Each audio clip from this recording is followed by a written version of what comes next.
Good evening. Welcome to this edition of JTV. Ed Zolkis here, and tonight our guest is no stranger to the camera. He was the host of Cooking with Nick. He also happens to be the owner of the Florentine Grill in Providence, Rhode Island. Nick Iannicelli, welcome. How are you? Thank you. Thank you for joining. Thank you for having me.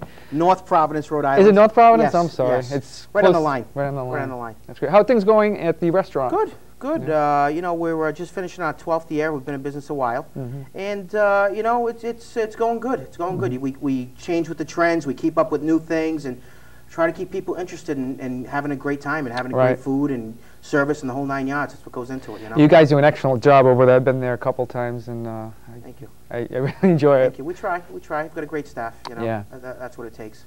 So how did you get interested in cooking? How did that all take place? Actually, you know, being Italian, my family, everything we do revolves around food when we're growing up and whatnot. My father's a doctor, excuse me, and my mother was a nurse. And I was going to go into medical school, and I actually went into pre-med. Oh, wow. And didn't like it. I'm afraid of needles. I'm afraid of hospitals and afraid of blood. That would pose a problem. You know, I really didn't like it that much. But in the course of growing up and living in, you know, Narragansett and Providence and different areas, I worked in a lot of restaurants. And then, you know, one thing led to another. And over the course of time, I realized that that's pretty much what I wanted to do, is to open a restaurant and go into that business. And that's what happened. I was 24 when I opened up my restaurant, Florentine Grill. Right. Remember that? That was in Providence. No, that was on the Providence-Johnston line. You're in town line. And that was, like I said, 12 years ago now. We're going to be starting our 13th year shortly. Wow, time. Time flies. It does. Time flies. You know, and that's how I got into it. I was born in Italy, and I lived in Italy, and I traveled there frequently, so I knew what Italian food was all about, the real Italian food. It's not spaghetti and meatballs. It's not only pizza. It's freshness of ingredients and the right flavors and the combinations and all that stuff. And took those concepts and ideas and brought them back here to Rhode Island, you know, 12 years ago, and introduced items like grilled turkey and penne arrabbiata and you know, items that people really didn't associate with Italian food normally, but that's really what Italian food is. It's the freshness of things that are grilled lightly, extra virgin olive oil, and that's what I tried to do over the past 12 years, is to educate people as to what al dente means and what things should be cooked the right way, and that's, you know, to me, that's what Italian food is, and that's why I got into the business, because I love food, as you can see. Right.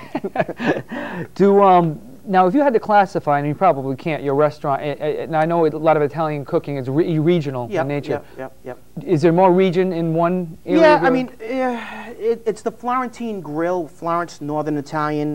You know, Florence is famous for the bistecca fiorentina, which is a T-bone, actually a porterhouse grilled on an open flame, extra virgin olive oil, salt, and lemon. Cream sauces are more Bologna, which is farther north. But at the beginning, I was more of a Northern Italian restaurant 12 years ago, and as time went on, I became much more of a regional Italian restaurant. For example, you don't see a lot of fish in Tuscany, but fish is very common in Rhode Island, and people want it, and they love it, so you have to introduce that into the menu. I've got a very extensive fish menu now, and all the different meats and all the different pastas, and eggplant and tomatoes is something you'd see a lot in Sicily and Southern Italian. And those are incorporated into my menu. People want those items. So now I'm much more of a regional Italian restaurant, and just try to take the right things, the right ingredients that are available to me, and make the best Italian regional food I can. Yeah, I think the availability and freshness of the ingredients, that's classified as what Italian cooking is all about, and you know, seafood in Rhode Island, I think, a good way to incorporate it. You need to. I mean, you know, for example, I mean, if you can get some fresh scrod, for example, you'll make a nice, you know, something in Italy is tomato, champagne, basil, and they'll use that combination of ingredients a lot with fish, because it's not overpowering, it's light and fragrant. So you put that over a piece of scrod, and instead of your traditional breading on a piece of scrod, now you've taken it to a different level where it's really opening up the flavors, and those, you know, that's what people want. It's introducing the old standbys and just making them into a nice Mediterranean flair, a nice flavor, and what people want, to entice them, to excite people. That's what I'm trying to do. That's great, and you seem real passionate about it. And that's great. Yeah. Do you, if you had to class up, well, a signature dish at the Florentine Grill, what would that be? What was very, you know, really popular? Yeah, over the course of years, signature dishes changed throughout the years, but a couple of dishes we've had for a long time, and we started pretty much the tacchino Perugia, which is the grilled turkey. olive oil, lemon, rosemary, some other seasonings, and you just put it on a turkey breast and grill it. Extremely popular. That is definitely my most copied dish. You'll see other restaurants all over the place will have that now. Other items, there's some great pasta dishes I have. Rigatoni Norcina with cream and sausage and a little bit of nutmeg and Reggiano Parmigiano cheese. That's a huge one. Penne arrabbiata. My veal chop. I'm famous for the veal chop. People come there just for that. So, I mean, it varies. But those are definitely some signatures. My filet mignon. We've got a great filet mignon. 12-ounce center cut filet mignon. I mean, so it depends on the time. I mean, now, you know, this time of year when it's a winter, you get into the heartier dishes. People want the pastas. They want the hot soupas, zupas rather, and the hotter items. In the summertime, it's more fish. So it changes throughout the course of the year and over time, you know. Sure. Have you found that certain health fads or diets have influenced your menu at all? Yeah, definitely. I mean, they influence all the menus nowadays. In fact, you know, I was watching the news yesterday, and Burger King has just introduced a Atkins-friendly burger without the bun. So, you know, if they're doing it, it's definitely a major issue now with all restaurants. You know, 2 years ago, we had this, we put a paragraph on our menu stating that we are able to do any kind of dietary item people want. As long as we have the product in the house, we can grill you something without oil. We can steam you something. If you want, if you're on the Atkins diet, there are skewers of meat, there are skewers of fish, there are skewers of chicken available. So yes, whatever people want, I mean, that's what the whole industry is going towards, making the customer happy. Number one, that's always been there. But nowadays, what that takes is really catering to their dietary needs. No salt, no oil, or yes, I want a lot of oil, butter, and meat because I'm on the Atkins diet. So whatever that is, we do it for people. That's good. It's accommodating. Yeah. One thing that I found in your restaurant that you really don't see in a lot of even Italian restaurants in Rhode Island, that bar that you have, not the with all the food, the prepared food. The antipasto table, The antipasto table. Tell us a little bit about that.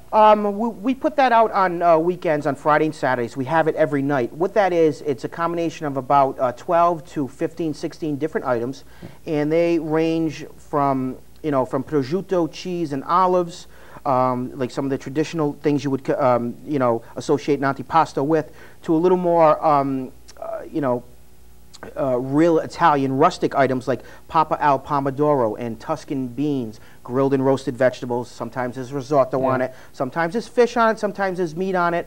You know, some peppers. It really goes crostini. It goes all over what we have available that day and what we want to put on that dish. That's how we do it. But we lay that out for people to see on the weekends, and during the week we do it out of the kitchen. There's frittata on there, which is an Italian like an omelet. So we you know, it changes all the time, but that's another signature dish. We're known for that. We were one of the first ones to actually go ahead and put that antipasto table out. At the beginning, it's funny, people would think it was a salad bar, and they would go up and, you know, start helping themselves to the frittata. You know, so we had to tell them that no, the waiter will make it for you. This is what they do in Italy, by the way. This is inspiration from Italy. Yeah, these are all the antipasto tables are commonplace. You don't even the McDonald's in Bologna, Italy, has an antipasto table in the middle of it with like shrimp and seafood and stuff like that. Yeah, they sell wine and beer also. That's amazing. So it's it goes with the area and the you know, the geographic location and. For example, with the McDonald's, I mean, they'll change. In Thailand, they have, you know, whatever. You don't want to know. I don't want to go there, but you don't want to know. That's McDonald's. But that's very common. Antipasto tables are very common all over Italy. Every restaurant has them. Yeah, because I thought that was really interesting when I went there. Yeah. Now you have a new venture downstairs too going on at the Florentine Grill. Tell us a little bit about that. It's Pandemonio. It's Pandemonio is the Italian word for pandemonium, and there's a restaurant right out on the outskirts of Florence called Pandemonio, and I love the name so much I took that name and put it on the little nightclub lounge that we opened up right in the backside underneath Florentine Grill. We're open Friday and Saturday nights. We've been open for 1 year. And it's more of like an upscale nightclub for adults, I mean 25, 26 and older. We play what music the crowd wants to hear. We'll play some old disco, we'll play some new disco, some new top 40, whatever people want to hear. We take requests every night. That's what we play, and it's a great bar down there. We book it for private parties. It's a beautiful, beautiful room, and knock on wood, we've been very busy down there. You have been. So it's going good. That's great. Good luck to you. Thank you. Thank you. Now, do you typically book upstairs at all too, or no? Yeah, we've got. Now we started off. When I started off, I had 45 seats in one bar. That was 12 years ago. Now, You know, we have 420 seats, 4 private dining areas. One holds 60, one holds 50, one holds 40. Wow. Pandemonial holds 130. So we can book parties in all these different rooms. You know, for the month of December, all the rooms are booked. Christmas parties, and you know, May with graduations and first communions and daytime parties. We do it all. Whatever the customer wants. That's another avenue that the restaurant industry is taking. You really have to cater to people, whatever kind of party they want. If it's a daytime and nighttime, if it's 15 people or 50 people, you got to do what they want. Absolutely. You know. Absolutely. Well, thanks for joining us, Nick. I really appreciate it. You guys are doing a super job over there. Good luck to you. My pleasure. Thank you. At some point, maybe we can stop by, say hi to you guys at the Florentine Grill, and check out Pandemonium as well. I'd like to see that. I'm there 6 nights a week. Great. Okay. Back to you guys. And we also have Jeffrey Moore with us here today. You want to interview him, Steve? Sure. Jeffrey Moore, how you doing, pal? I'm doing fantastic, buddy. What are your predictions for today? I think I'm going 27-24 Vinatieri in overtime. That's what I'm looking at today. There's going to be some points. I know there's snow on the ground. It's not a great day, but they're still going to move the ball. Just going to ask you, what do you think about this weather?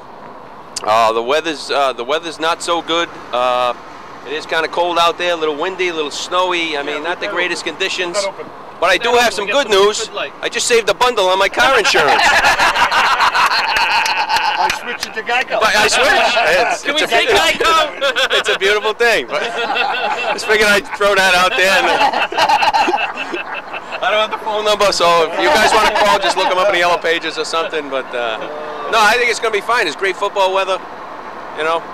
Absolutely. And we also have Gary Pierce with us today. Gary's been up here a few times to watch the Patriots. Gary, tell us about the games that you've seen. Pretty much the same as today. Snowy, cold, rainy. Come on.